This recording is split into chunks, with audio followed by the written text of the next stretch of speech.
I can see little by little how much I've changed. Like maybe other people can't notice it, but me, that's the most important. If I can notice it, then it means I'm changing, and I think I'm changing for the better.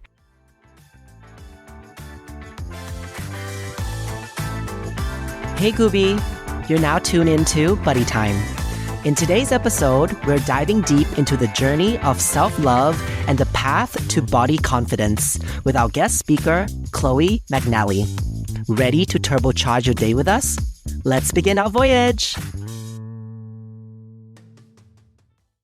Welcome back to Buddy Time, where we dive into stories that inspire, challenge, and connect us all. Today, we're thrilled to welcome Chloe, a vibrant university student studying communications at Rangsit University. Together, we'll explore the powerful topic of self-love, diving into Chloe's personal journeys towards self-love and body confidence. Let's get to know her and learn from her story. This is going to be an empowering conversations for sure, and you don't want to miss it. Now, here to yap with us, we have Chloe. Let's welcome her. Welcome her to the podcast. Hi, everyone. So my name is Chloe, as Sony mentioned before. And as he said, I'm a university student. I've been here for around 3 years now, but I've lived in Thailand like 10 years or 11 years going on. And I've always been really passionate about self-love and body confidence, but I feel like I've never always loved myself, and I feel like no one can really say that about themselves. It's a journey, and you learn to love yourself. So, like, I'm 20 years old, and I've only really started loving myself this year, which people might look at and it's like, you're supposed to love yourself. But I feel like I'm happy with my journey, and I'm so happy to be where I am right now. Like, honestly, I'm just so happy to be me and where I am. Yeah. I'm so happy that you are where you are today and being able to begin and to share a little bit more about the journeys of how you got to experience like what you define yourself as self-love to yourself. Before we get into that, let's get to know you a little bit more. I think a lot of listeners might also be very curious about your journeys of how you got to Thailand and all these things. So you said that you've been living in Thailand for 9 years, 10 years? Actually, going on 11 now. Okay, going on 11 years. So how did you end up being here in Thailand? Okay, so actually, as you mentioned, like I lived in England with my mom, and I stayed there until I was around 9 years old. And actually that year, my grandma, she came to visit me as like a surprise. And then I guess my mom and my grandma, they were just talking and they were like, why don't we move to Thailand? And then I was like, oh, really? And I kind of made a pact with my mom. I was like, if we're moving to Thailand, I don't want to move anymore. Like that's our final move. Like that's it for us. Like Thailand will be our home. We're settling down. So then I moved to Thailand. I went to a Thai bilingual school in Chiang Mai, and that's where my family are right now. So at my school, it was really diverse. Like there were a lot of Lukrungs, so like half Thai, half whatever nationality. So it was kind of diverse, and I got to learn, and I felt really comfortable. But it's really different from England. I feel like the standards for everything, it's just so different. So in England, I feel like I was a normal sized child, you know, like I was just enjoying my life. I did my sports and you know, all that. But then as soon as I came to Thailand, like even the kids, they're like skinny, like tiny. And then like sometimes comments were made by, you know, your friends, but like they're kids. It's not meant to be taken seriously, but I feel like those small comments, they kind of build up and kind of hit you. So it's not that what they said meant to hurt me, but they just stayed with me, like those little comments. And I feel like, as I mentioned before, like being bigger than everyone there, it was already like kind of upsetting. And then I would compare myself all the time. And then I don't know if you guys have experienced this, but Thai people, they're very open with their words or their actions. So like I remember my first semester at my middle school, the teacher came up to me and she squeezed my stomach and was like, "Uwan, uwan," and I was like, "Oh, how am I supposed to react to that?" You know? And I was like, "Oh, what does that mean?" She's like, "Fat, fat," and I'm like, "Oh, thanks." You know? So it's just like little comments like that, but yeah, it's those things make you who you are, That's such an interesting thing. I definitely have experienced that before as well. And I'm just reflecting on that particular instance about, the one incident. I feel like culturally, I can relate it to the Chinese culture as well. I know that in Chinese culture, children, if they're well fed, they are a bit chubbier, a bit more big bodied.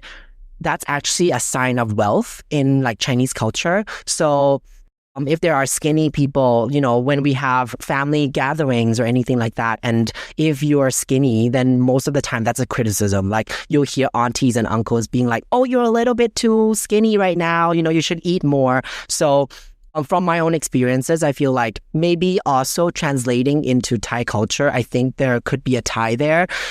People view like chubby people with a bit more body and a bit more meat as a cute thing. So I think they don't mean it in a bad way, right? They're like, oh, you chubby person, you're so well fed. And like, I feel like that has implications that also could be really, really negatively affecting people who doesn't accept this sort of, things. And especially for you in this particular case, is it different in UK? Is that something that's taboo for teachers there to say? They wouldn't say like you're fat, like in UK, or what was the journey there? So for sure, I feel like England, they're more like, you don't say those words to children or anyone, If I was in school and a teacher called me fat, that would be automatically bad. Like it's not cute. It's not something you shouldn't comment on anyone's body the way they look, That's not your focus. You're to teach them. So when I came to Thailand, it was like so different. Like everyone is so open with their words. And like, as you said, I don't think the teacher did anything to like mean it in a wrong way or a rude way.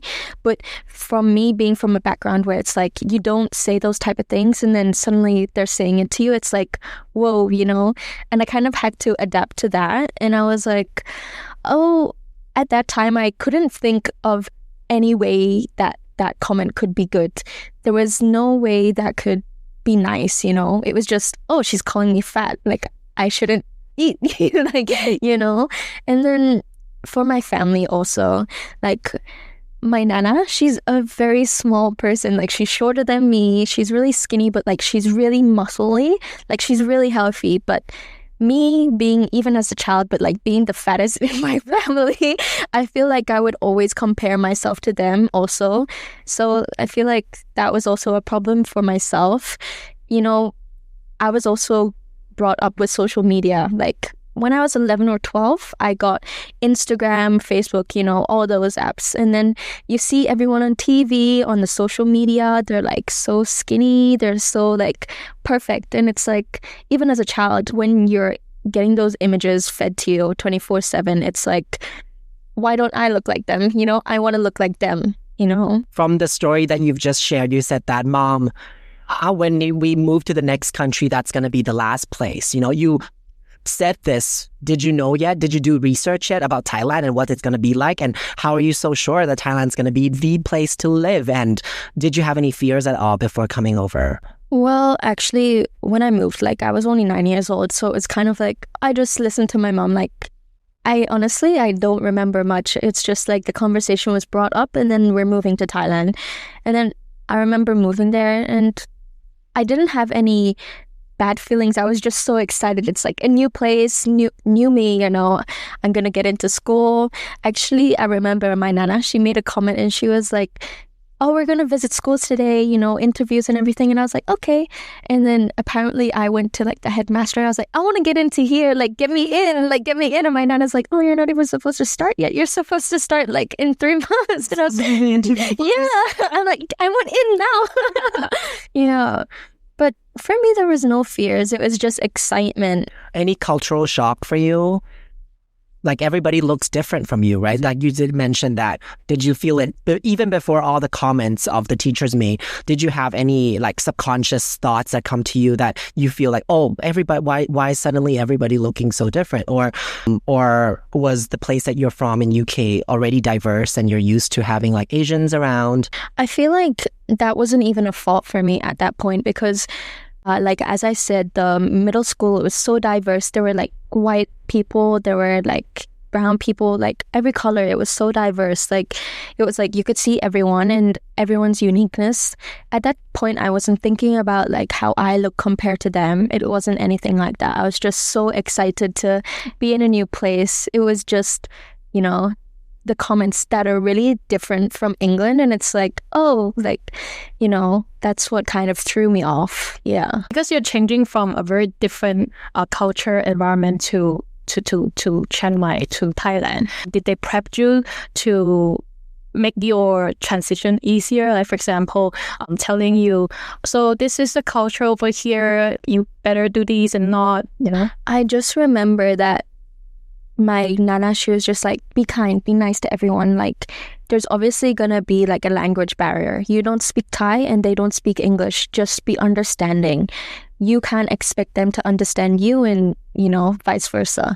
So other than that, it wasn't really anything prepped. It was just like, I go there, I adjust a couple months. Like, their main thing was the heat, because England, it's so cold, and then Thailand, it's so hot. My Nana was like, you need to get used to the heat.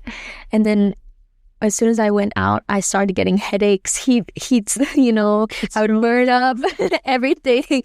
And then my Nana's like, no, like, you're going to go to school. You need to get used to this. So she stopped using the AC and stuff. That's how she trained you? Yeah. So it was like, I would have to like go outside a lot, you know, always not stay in the AC, try to go out more. Yeah. It was mostly just that, no culture or anything. Because I feel like, I don't know if you guys have been to Chiang Mai. Have you? Yes. Yeah.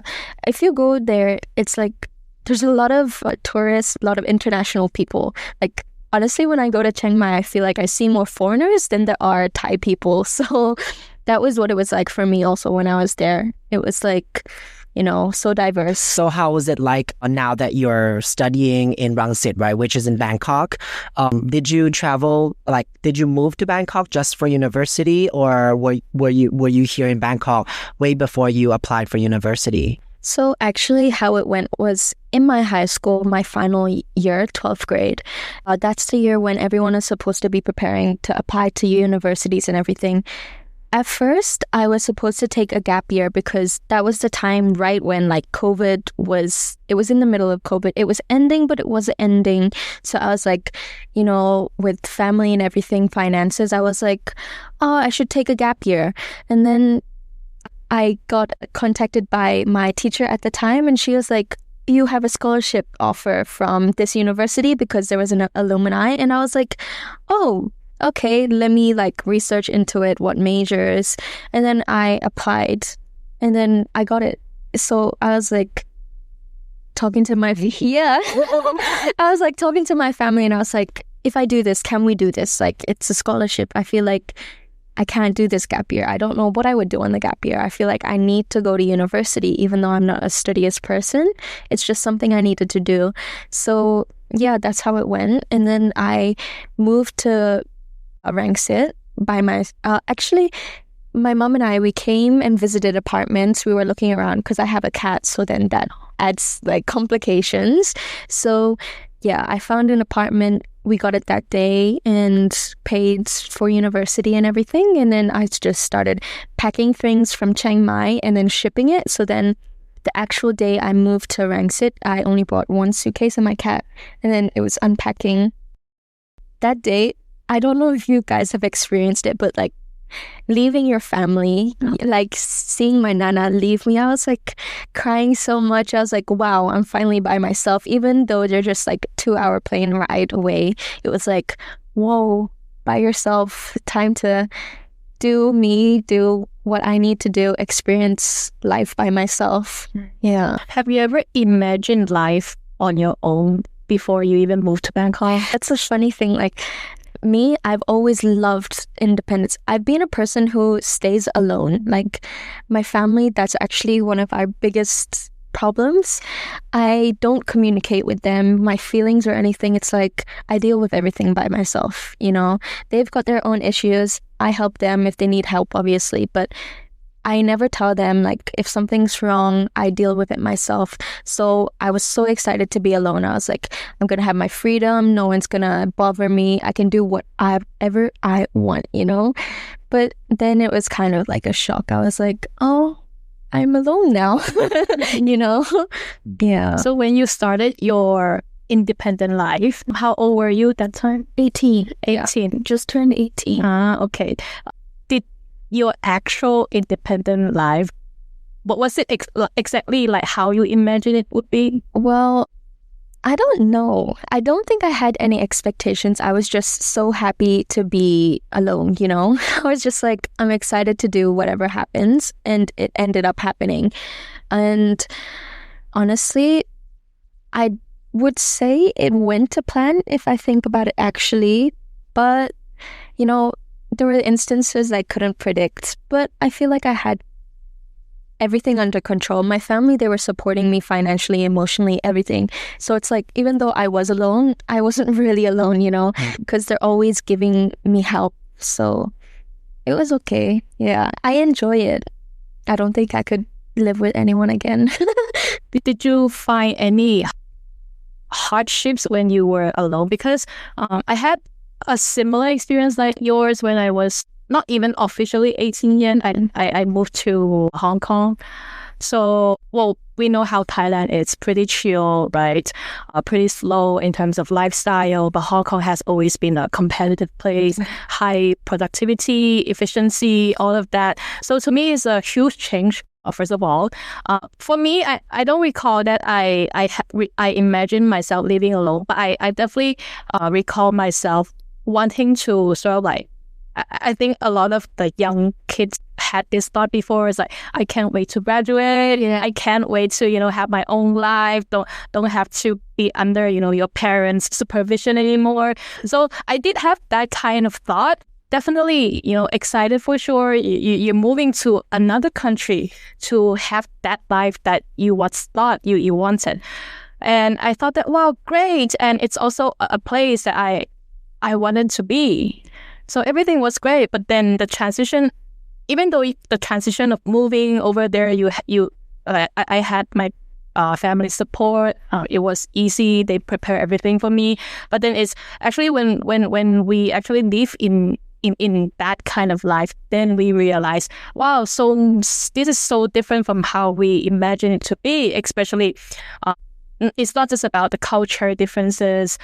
It's also a lot about our internal feelings. You then started to realize a lot about, oh, okay, you have to do this, you have to do that. And then when you're actually not living with your family, you started to, we do have, at least for me, I did have times where I feel like, oh, I enjoy being on my own.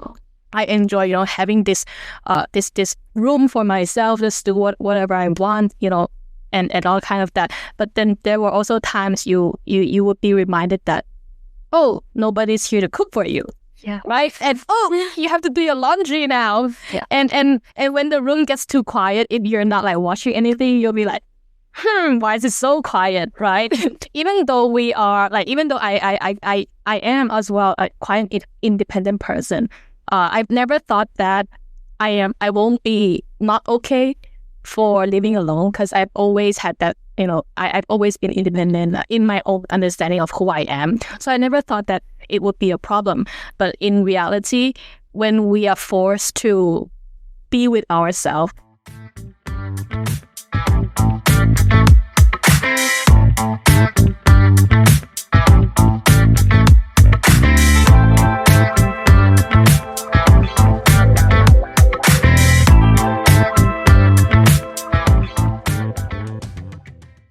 there's so much to relearn about who we are, what we are, right? And that's probably something that reflects on something that you brought up, which is self-love too, right?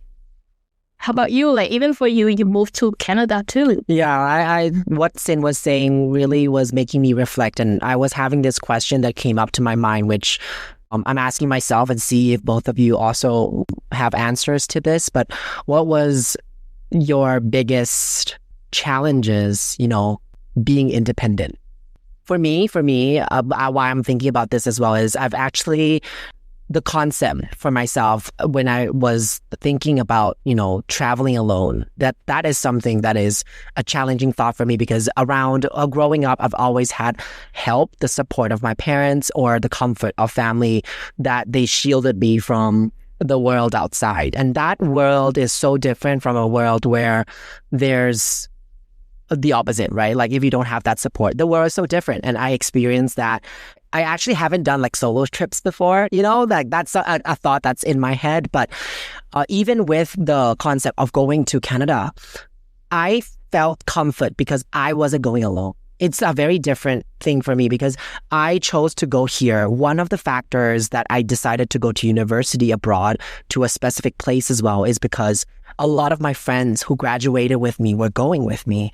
And so if we say it that way, I technically never really was like independent in the sense that, moving to somewhere, if we're talking about moving, I've never really moved somewhere independently. Other than Canada, I moved to Shanghai as well. I felt I would say it felt independent in some ways, but at the same time, my parents dropped me off and I was like 24, and in Asian parents' eyes, I feel like you can never really grow out of childhood. Like to them, to your parents, you're always the baby. So even when I felt like, with all my experiences in Canada alone already, they were still afraid of me moving to another country. So I was also dropped off in China, and I was lucky enough that I had friends already there that I knew since childhood who was also living there. So to me, independence, I've never been truly dropped into an environment where I know no one and have no help, which I feel very privileged about. So it's really hard for me to really reflect on this right now. That's why I'm bringing this question back to both of you, if you have been. I feel like obviously I always had my parents' support, but as soon as I went and lived in my apartment by myself, I didn't have any friends there. Like we all went out in our own direction, and it was like the most challenging thing was being with my own thoughts.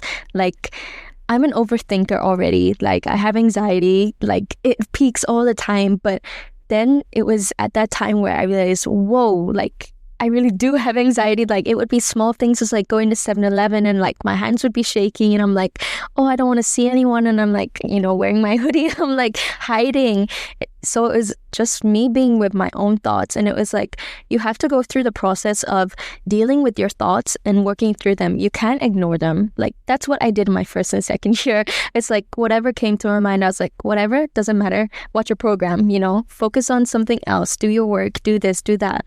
And it's like, that's not something you should do at all. You should address your feelings and your thoughts. Like, why are you thinking like this? Like, there has to be a reason why your body is this tense, you're shaking this much. Like, figure it out, And I feel like that's what I did this year. Like, I really got in deep with my feelings. I was like, why are you feeling like this? Like, no one cares as much as yourself. Like, tone it down. You're just gonna be okay. You can do it. I couldn't say that I understand you 100%, but to answer Soni's question, to me, again, it comes back to what's our definition of independent, right? So when I think about this question, was there any challenges back then? There was one incident that I shared with my close friend that I broke down. Like I would say that's so far, even until now, so far, that's my biggest breakdown ever. First one, and I'm so glad that it's probably also the last one. So hopefully, yeah. But I'm confident that Anyways, so in short, that breakdown was quite. I'm not exactly sure where all of that came from, but if I were to sort of like analyze it for myself, it was probably because, first of all, it was my first time moving to a completely different place, which is also competitive. Basically, you're alone facing so many stuff, not just about school, the environment, the people you're meeting, the way you live, the lifestyle, everything. You're all of a sudden you're on your own to face all of that. I mean, yes, I had my parents' help as well while I was moving to Hong Kong. But that was it. After that, they came back to Thailand, and I was there left alone to live my life basically. So I think to me, independent was the moment that you realize, oh yeah, you're facing all of this on your like with yourself right now. But so that breakdown was more like I still remember very vividly that the night before everything was so fine. I was in my condo watching probably YouTube, I don't know, can't really remember, some random program. But then for no reason, I felt a lot of sadness. I didn't know where it came from. I was just watching and then felt it's probably a mix of loneliness, but there were also a lot of sadness. And I just started, crying. But it's the kind of crying that I didn't know why, but you just feel it. So, okay, I'm crying, and I just let it be, right? Because I didn't know what was happening, and I felt really tired, so I went to bed, and I'm thinking that the next day everything will be all right. So the next day, I woke up, I'm just feeling okay, it's not like, yay, great day. It's not that kind of vibe, but it's also not like super sad. But then I definitely had that kind of feeling like, oh, okay, this is like a gloomy day kind of emotion. But then that day I had to like go out to do things. So I went to, in Hong Kong, we call it like cha chan tang. It's like a breakfast place. So I had my breakfast, and then because I noticed that my emotion was pretty down. So I tried to, help myself. So I listened to music. I opened, those K-pop music. Back then it was still girls' generation. In my era, right? Wait, don't you dare! Don't you dare! Yeah. So my era, girls' generation. Yeah. So really like pop, happy, lively, acting, energized music, hoping that it will boost up all the emotions and stuff like that. It sort of helped. But then if you ever experience a deep hit by this emotion, music sometimes it's really like it's just there, accompany you. It doesn't really soothe, in my opinion. So I was eating my breakfast alone, listening to this pop song, like really happy song, and then my tears just it just dropped, like no reason again, like it just dropped. So I'm like, and then I felt like, okay, I have to hold it back because I'm in public. I don't want strangers to feel like, hey, what's wrong with this girl? Does she need help? Like, I didn't want that to happen, right? So yeah, that whole thing for the whole day. And then at night, I went to this, because I joined a Taekwondo society back then. So I had to go for training. So after the training, during the training was really nice. So that's also another testament that I can say for sure that, guys, if we feel down, go exercise, like it or not, do active stuff. It really, really helps, because during the whole training, I didn't feel that kind of emotion anymore. But after the training, because the emotion was still in me, so I become extra quiet. And one of my best friend back then noticed that. So she pulled me aside, and when people ask you, hey, what's wrong? When you are in that emotion, immediately you're like, right? That's always the magical triggering phrases. And that's when I broke down on the street for the first time ever. And that experience made me realize so many things about being independent, reflecting on what's happening. And I remember talking with my best friend, because my best friend is she's my senior basically. Yeah, but we're really close. And then I told her that I don't really express a lot about my problem to people around me, even to my family. So, and then because I feel like I'm an independent person, I remember this is what I share with her. And this is her reply to me. She said that being independent doesn't mean that you are alone or you are by yourself. Being independent means you can live alone, but knowing that you can rely on people around you or people that you trust.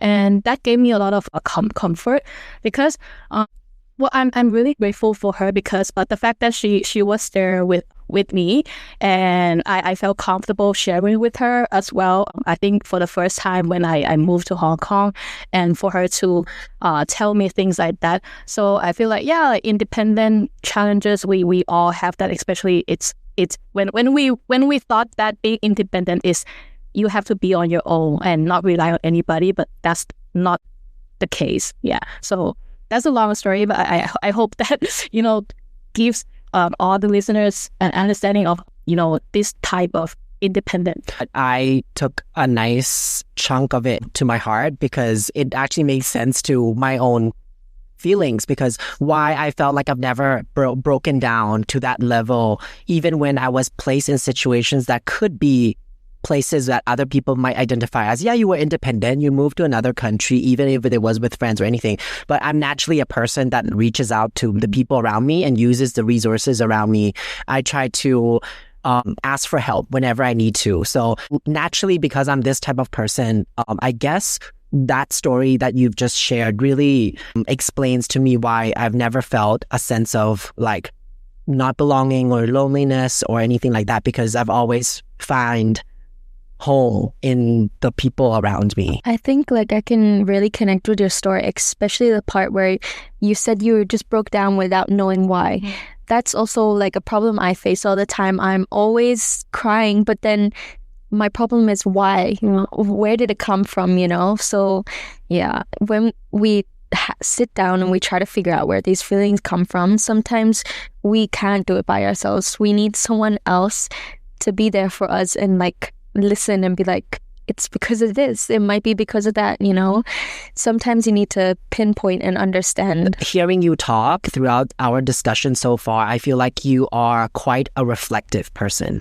I don't know is this something that do you agree with this? Like, do you feel like you are a person who's reflective, or is this something that slowly is something that like you slowly become more and more reflective? I think it's slowly I'm getting more reflective, because maybe in the moment I won't be able to reflect on myself, but now that I look back even at myself at the beginning of this year, the last year before that, I can see little by little how much I've changed. Like maybe other people can't notice it, but me, that's the most important. If I can notice it, then it means I'm changing, and I think I'm changing for the better.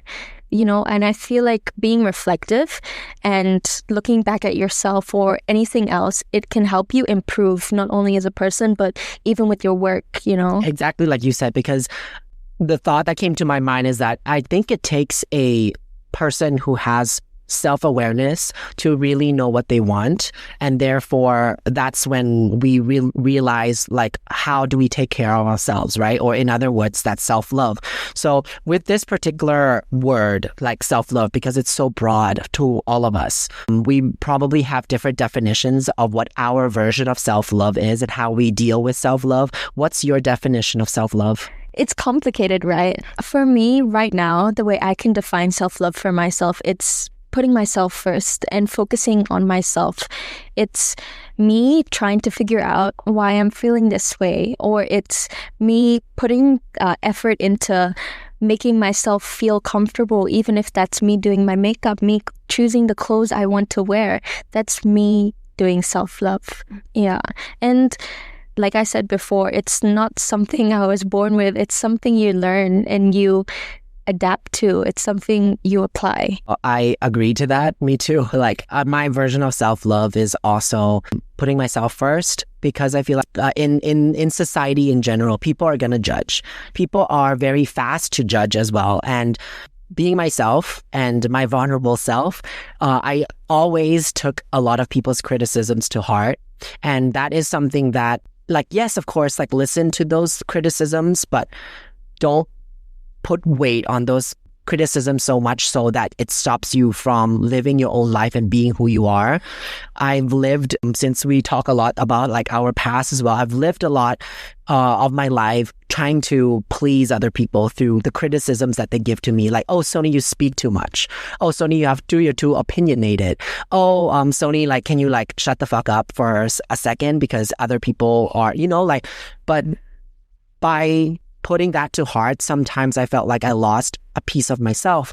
And that piece of myself that I've lost makes me feel like I will like a turtle, hurtle up in my own shell. And then for a prolonged period of time, if that happens, I realize that I become unhappy. And then all the other things follow, I become super unhappy, and I could lead up to like depression, or I could get really anxious about a lot of things. And I feel like a lot of these things comes from our view about the world, and then we put too much emphasis on others rather than ourselves. So these days I really do try to practice about like, how do I put myself first? I've been in friendships that made me feel uncomfortable, and being who I am as well, I don't like breaking friendships. Nobody likes breaking friendships, right? And like, for friendships breaking hurts everyone. Sometimes people don't see that. Sometimes people just like, just like breaking up. When two people are not good for each other, the person who breaks up first, in the society, sometimes people view like, oh, you won because you broke up first and you win and everything. No, that's not true. It's not that easy. Do you think people want to just like break up and be together just for fun? Sometimes I feel like and this is something that is so important to me. Like, when people like to view like, when someone breaks up with another person, the other doesn't feel anything. That's so not true. That's so not true. And it gets me so sad. But what I'm trying to get at with this point is that it took me some self-reflection to realize certain relationships aren't for me. And that's so important to know, because sometimes we forget to be aware of ourselves. And we just do whatever it is, and then we feel unhappy about ourselves, and then the unhappiness then starts to metamorph itself into bad habits, and then you become toxic to other people. You might become or adopt bad habits that's not yourself. And then when you start doing these things, maybe you lash out at people more. Maybe I speak a lot, but then now I speak a lot, and then I also speak poorly. These sort of things start to happen once you take on too much of those things of like that, the environmental factors that affect you negatively. So self-love to me really is to put myself first. What are my needs? Of course, with the considerations of the things around you. But if you can't save yourself, who are you going to save first, right? I want to add on to that. For me, I can relate to you a lot. My whole life, it's being other people first and me last. Like, it will be everyone and anything, and then me last. And then I feel like this year, I kind of saw that. I saw that I was putting everyone first instead of me, when it's my life, there's only one of me and there's only one life I'm going to live. So I was like, this year I need to put myself first. And like you said, sometimes you realize that the people that you associate with, or maybe the people around you, they can also affect you, the way you think, the way you act. So sometimes you have to take a step back and just be like, okay, now I need to do this for myself, And I feel like if they're real, they'll understand that, They'll be like, yes, this I understand this. Please take the time you need, And I feel like that's what's super important, to have people around you that support you, listen to you, and understand you. For self-love, of course, everything that both of you said, right? Definitely that. In my own way of explaining self-love, I view it as self-love is personal growth. We can do anything as long as we are growing in a positive way. So that to me is self-love, and that encompasses other things that you were sharing too. For example, putting ourselves first. Why do we put ourselves first? Because we want to honor our feeling. Because by focusing energy back to ourselves, by having that awareness to the way we're living, or the feelings, the emotions, the thoughts that we have, this takes a lot of effort and awareness as well to know that, what's happening within us. Sometimes the things that we comment on other people, it's actually the comments that our subconsciousness needs the most. But not everyone realizes that. I can be telling you that, hey, you're so pretty. And maybe I need to tell you that you're so pretty. Yeah. And maybe that's also the kind of thing that I should tell myself too, right? So to me, anything that we do, as long as it's for our own personal growth in a positive way, then that to me is the kind of self-love that I would like to practice. And it takes a lot of effort. It takes a lot of practice. And it's not easy because I feel like in today's society, people, I take it as a good thing that the society, especially the younger generation, are starting to talk about self-love. But more so, I want to share that self-love is not just about pampering yourself. It's not just about, I want to treat myself by getting a brand name bag. Yeah, you get that kind of, satisfaction. Yes, but those are short, quite short lasted, right? But what actually makes you grow is not a brand name bag. What actually makes you grow is what's inside of you that maybe you're longing for the longest time, that we ignored it for so long already. And that is self-love to me. And that's what I mean by do anything as long as we are growing for our own good. Yeah, so I think that explains my... In your own way. It's so nice. I'm sure a lot of listeners, either if they agree or not agree or practice it in some different ways, share us some thoughts of what you have as well. That'd be great to know about how you practice self-love.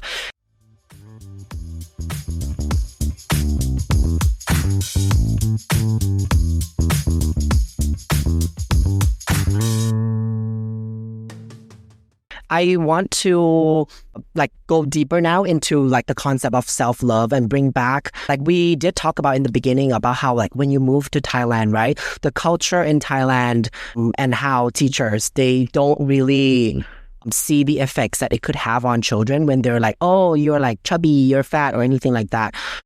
I'm wondering now that you're more grown up, do you still face this sort of comments in the culture? I feel like nowadays Thailand has changed a lot. I feel like no one comments on my body anymore. I feel like the biggest criticism or criticizer was myself. I feel like, so in my first year, I actually broke my foot. So I was on crutches, so I lost a lot of weight. I went from a really big number to a very small, normal size number. And then everyone around me, they noticed it and they were like, oh, you're so much prettier now. And then, with those comments, it wasn't just a one-time thing. It was a constant thing. It was you're so much prettier now. You're so much this now. And you look so much happier. And I was oh, but I'm really not. If I was being honest, yeah, at that time I was the skinniest I was, but I was not happy. Right now, I don't care about what number I'm at. I'm happy, and I feel like that's the most important thing. But other than people saying stuff like that, now they don't comment on it. But I feel like at moments there are still times where they're oh, you've gained weight, oh, you've lost weight, and I'm that's my own, thing. You shouldn't comment on it. I understand maybe sometimes they don't mean it in a bad way, but I feel like you don't know what anyone is going through, so you should maybe keep your comments to yourself. Even if you think it's good, maybe just reserve it, Asian beauty standard. I can't say that this is true, but for me. But beauty standards also changes, right? Yeah. Throughout the years, it's always been changing, and according to the trends, according to what's popular, and the celebrity suddenly, plus size celebrity suddenly is a thing, then everybody's wow, plus size is so hot too, and then they hop onto the trend. So beauty standards does change, but I feel in general, beauty standard has always leaned towards skinnier or fitter people. I feel especially, let's say, within the LGBTQ, I would say that most people men that are muscular men or leaner men, men who are more well-defined. And I still think that beauty standard is still, even though it's fluctuating and changing all the time, there is a bias towards skinnier people, especially for women. You don't see a lot of plus size women in Thailand being complimented outwardly, like, wow, you're so beautiful, or anything like that. So, that's interesting to hear from your story that when you lost that much weight, people commented so directly as well that like, wow, you're prettier. I'm like, there's other ways that you can still word what you say, but the way that they word it this way, to me, is a representation of like the culture and how people view beauty. In Thailand, it's pretty heavy on being like small, you're skinny, you're short. That's like the beauty standard, right? And for me, like I'm 165. Actually, in Chiang Mai, I'm classed as short. But as soon as I came here, I was classed as tall, and I was like, what? Like suddenly I'm taller than all the boys? Like what? No, that's not what I'm used to. So that was kind of something I had to get used to also. To me, I try to like, I definitely agree with what Sophie said as well. Like, over here, it's still a minority.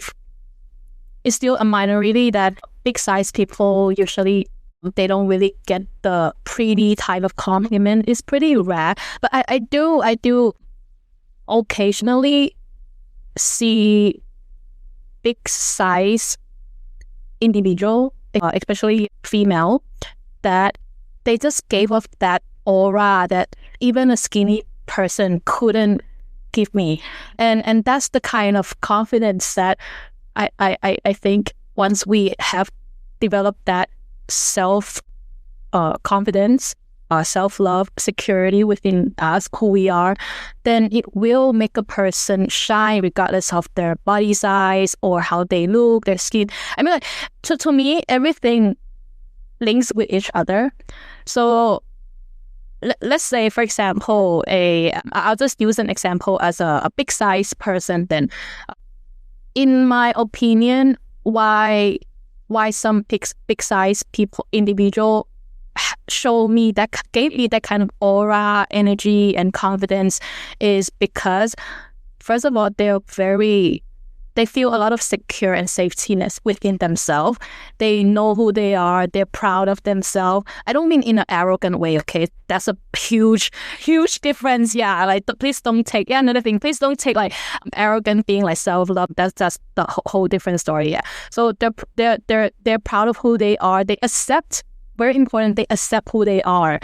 And because they have all of that, they also invest into themselves in terms of their growth. And I don't just mean mentally growth. They also invest a lot in their physical growth. They could be going to like doing facial, keeping their skin glowy and all that. Some would take supplements maybe or not. But yeah, some they also exercise. But they exercise not to lose weight, but to stay fit, to stay healthy, to look good, like firm, right? And what I'm trying to say is, once a person have that kind of mindset, they will start to they'll take a series of action to build that confidence, and that confidence will really show when they walk into a room. And when I see that kind of person, I'm like, wow, like that's so beautiful, like beautiful, not just physically, but it's the person is so beautiful. Like that kind of confidence is something that, it would be so nice if we all, start to grow towards that kind of. To add on to that, I feel like a person's beauty, it's not defined by how they look. Like, yeah, some people could say that, but it's the way they act on it. Like, I can say when someone walks in the room, I'm not looking at the way they actually look. It's the aura they give off. It's the way they shine. It's the way they walk into the room. Maybe it's their smile, but it's just, beauty isn't classed off of a weight or the way you look. It's the way you put your energy out there. Yeah, I feel like that's how I believe it is. I believe that too. I think that's so beautiful. And from Sin's story, actually, there's a question that came after hearing Sin's story, which is that I think that it's easy to say about how people portray themselves, as in when they get to the goal, right? Like when they're already portraying their aura. But what oftentimes get really forgotten or like not really touched upon is like the journey and the hardship that people have to go through to get to the point where they can even start to have that mental capacity to believe in themselves and believe that they are beautiful no matter what or who they are. I'm wondering for you, Chloe, like now that you're stepping into this mental mindset that you're like, yeah, like I don't care what other people say, because you did mention earlier that I think it was that you said something that they will still say things like that, but then you don't really take it to heart anymore. Like, what was the turning point there? Like, did something happen, or did you do something, or what happened there that made you have this turning point of like, I don't need to listen to these comments anymore and I'm going to work on myself? It wasn't a specific thing, but it was just a series of things. It was no matter how much I changed my appearance, how much I changed, it's like comments would always come. Sometimes it would be good, sometimes it would be bad. And then I'm thinking, like, I'll be honest, I looked myself in the mirror and I was like, am I happy? I wasn't, you know. Everyone around me, they were telling me, I'm so pretty, I'm so this, you look so good. And I'm like, yeah, I might look good, but I'm not happy. And I feel like this year, I really just wanted to put my happiness first. Like, and once I put my happiness first and stopped caring about what it said on the scale, and I just ate what I wanted to eat, I did what I wanted to do. Yeah, I might have gained weight, but I'm happy. And for me, I think what people need to understand is loving yourself, it's not constant. There's going to be ups and there's going to be downs, and you're not always going to feel like that. Can I swear? Yeah, that sure. You cannot feel like that bitch 24/7, but even if you're not feeling that way, you need to put it in your head, you know? Fake it till you make it. That's what I started doing. Like, I pretended I was confident, and then one day it was just suddenly there, you know? I'm not gonna lie to you. There's moments where I feel like horrible, you know? And I feel ugly. I feel like a troll. But then I take photos anyways, and I won't lie to you. I took a photo of myself last week, and I was like, on that day, I felt so ugly. I looked back at it yesterday, I was like, I was so pretty. Like, what was I even worrying about, you know? You just need to take it one step at a time. Maybe it's just reflecting, you know. For me, what's made my self-confidence better is finding clothes I like, the way that looks good on me. And then also this year I've started to do makeup. I don't think that makeup or clothes make you pretty, but if it makes you feel more comfortable, it will settle into you, and then it'll make you become like a person and more confident, maybe, you know. I'm not saying that those things make you better, but internally, you know, it's the little things that can help you. But even when I'm not wearing makeup, I feel like that bitch. I agree with that. Because for me, I don't want to use this as an excuse, like laziness, that I don't really do makeup. I mean, like, I am quite a person who just don't really do makeup for several reasons. Like, for example, I tend to sweat a lot, and my skin goes better without too much stuff on my face. But I still do just the bare minimum. The skin routine, I still have to take care of them. I do makeup, but my extent of makeup is just, you probably won't even realize that I did it. Like, I still put on foundation, sunscreen, sometimes a little bit more, depends on the occasion. I still do that. But what I'm trying to say is, I don't think I've ever felt like, I live my life in a bare face and I look ugly, or I'm not like the other girls who do makeup, and that make me feel like I am not going according to the beauty standard that, you know, the society thinks. That's like a blessing to me that I didn't feel that. But I totally understand what you were trying to say, because that's also why there are, you know, methods to help a lot of the people out there to add a little more adjustment to who we are, like, in terms of physically.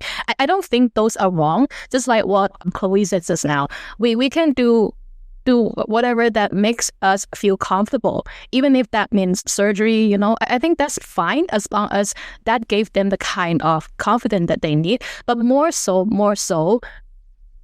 those are just it's like a topping. Those topping will make the rice, the dish look pretty. But what it actually is, this metaphor, like, imagine it, guys. Like, but what I mean is, yeah, the toppings can be so really beautiful. It will make your rice the presentation look so nice. But what it really matters is we still have to go back to the quality of those ingredients. Are we actually feeling that kind of, security and confident after we do certain changes, right?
I want to add on to that. Like you said, I need people to understand that the makeup, your appearance, yes, it's a topping, right? You need to love yourself deep down before you can even do all that. Because if you just start doing makeup because, oh, I want to hide my pimple, yeah, that's okay, that's fine. But don't do it because you're not happy with yourself. Love yourself first, and then you can add toppings. You need to understand that rice is the most important part. You are the most important part. Love yourself first, and then make yourself feel better any way that you want. Oh, that was actually the lead up to like how I wanted to wrap it. But both of you again wrap it up in such a beautiful and delicious way. Definitely for my own self as well, hearing our conversation today, it really does make me reflect on, the concept of self-love that we're discussing right now, and more specifically on the topic of like body appreciation. I feel like these things don't matter if inside we don't change. Everything starts from the rice. Everything starts from the cake before you put your toppings on top. It really is like that. And for myself personally, knowing you, Chloe, before, like I've seen you, I feel like before this change, because I've definitely felt like I've known you in the phase where there was some anxiousness about you. But seeing you today and hearing this thing about you today, I'm so blessed to be able to witness this transformation, because I truly believe that everybody's capable of change and everybody's capable of transformation, and to be able to witness transformation is one of my life's greatest gifts, and seeing this today. Thank you for sharing this with everybody. And I'm sure that this topic will resonate with so many listeners out there, whether they are already gone through what they've been through or about to, or experiencing the hardships right now about, the society and how people or how themselves view themselves. I just want to add on, like, there's only one of you. I mean, unless you have a twin, but technically there is only one you. So live your life. Be you, embrace yourself, You're made that way for a reason. And I find beauty so unique and individual. Like, I can look at a person and be like, oh, they have that nose, they have this lips, Everyone has something so unique. Learn to love it, Learn to love your imperfections. And once you do, you'll just start growing from there. Well said, well said. I guess I will have more chance to get to know you in the new year. But I just want to say that what you've done to yourself. I should say this in a better way. The way you've improved yourself, the effort that you put into, making yourself better, that is really, really admirable. And always remember how much you've how much you've already grow. That will always, in my belief, will always give us that kind of motivation to just believe who we are. So all the best to you in becoming even a better version of you. But for sure, this current version of who we are is already the greatest that we can be. Enjoy this current version of who we are, but always have that growth mindset that we can always become a greater person. Thank you so much, Chloe, for today. Thank you. Thank you.